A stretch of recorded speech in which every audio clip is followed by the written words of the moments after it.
They mocked her when they thought no one was watching. "She's just the cleaner. Ignore the mess she is," one of my board members whispered, too loudly, to the new HR head as they passed her crouched near the elevators. Her back hunched, hands red from scrubbing the baseboards, but her smile? Still soft, still kind. Then the child screamed. High-pitched, guttural, panicked, like the world was collapsing in his little chest. He was maybe 5, curled in a corner near reception, fists clenched, rocking, wailing. No one moved. Not security, not the front desk. People stepped around him like he was a wet floor sign. Except her. No hesitation. She knelt beside him, her janitor's cart rolling quietly behind her, and without a word, she reached into the front pocket of her apron and pulled out a small plastic wand. She dipped it, blew gently.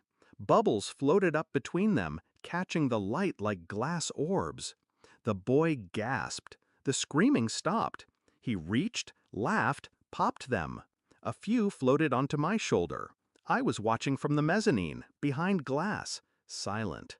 That was the moment it all snapped into place. Her name was Rosa. She'd been with us 8 years, arrived when my father was CEO. Back then, we were told to ignore the cleaning staff. "Don't coddle them," he used to say. "Respect makes them lazy." I believed him for years, until I didn't. Because Rosa was the one who stayed late, long after we were gone, picking up the coffee cups we left on meeting tables. She brought birthday cards to the security guards. Once, I saw her leave a lunchbox near a shivering intern who'd forgotten to eat. And no one saw her. But I did, that day. So I made a plan. I didn't praise her publicly, not yet.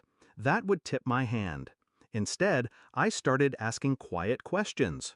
Payroll told me Rosa hadn't gotten a raise in 5 years. HR had flagged her as overly familiar. I checked the security footage. Yes, there it was. 3 weeks ago, she'd helped a courier who dropped his entire load. She was reprimanded for disrupting workflow. That same week, my VP of Ops gave himself a $15,000 performance bonus for improving internal efficiency. Disgusting.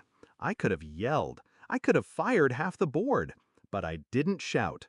I strategized. First, I rewrote the company values, quietly.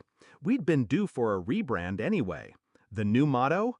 People first, always. Everyone loved it, thought it was marketing fluff. They applauded in the quarterly meeting, sipping champagne. Next, I pulled financial records, quietly audited departments, found which leaders had stalled wage increases, who had blocked HR promotions, who had signed off on disciplinary actions like Rosa's.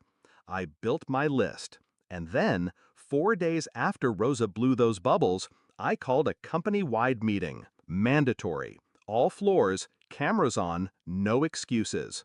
They thought it was for earnings or new tech. It wasn't. I stood at the podium, heart steady, voice calm. And then I said, "Today, we talk about who we really are." I played the footage. No editing, just the raw moment. Rosa kneeling. The boy's scream fading into giggles. The wand. The bubbles. The calm. Silence swept the room. And then I spoke. She's not a cleaner. She's not a disruption. She's a reminder. I listed her hours, her years, her missed raises, her reprimands. Then I turned to the list I'd made. I named names. The board member who mocked her? Gone. The VP of Ops? Fired on the spot. The HR manager who flagged her for being too kind? Reassigned, demoted. All of it streamed live to over 600 employees. Some gasped, some clapped. But me? I looked over at Rosa, who had been invited to sit front row, still in her uniform, hands folded, eyes wide. I gave her the floor. She didn't want to speak, but I insisted. So she walked up, quiet steps, and with a shaky voice, she said, "I didn't do it to be seen. I did it because if it were my child, I'd hope someone would care." That was it. 12 words that shattered the room. Afterward, I gave her more than a raise. I made her the new head of our employee wellness initiative. With a team, with authority. She cried when I told her. I didn't, because I knew this was overdue. They underestimated the power of one kind act, one bubble. But I didn't. Not anymore. Now, our office has changed. There's a mural of Rosa and the boy in the lobby, the bubble mid-air.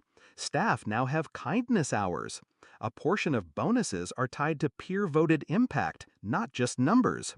And the ones who once mocked her, they weren't just removed, they were forgotten. That's the quietest revenge. To lift someone so high that the ones who tried to keep her invisible are no longer worth remembering. And every time I walk past that mural, I think, that's how you change a company. That's how you win without a single shout. Just one wand, one act, and one woman no one saw until everyone did.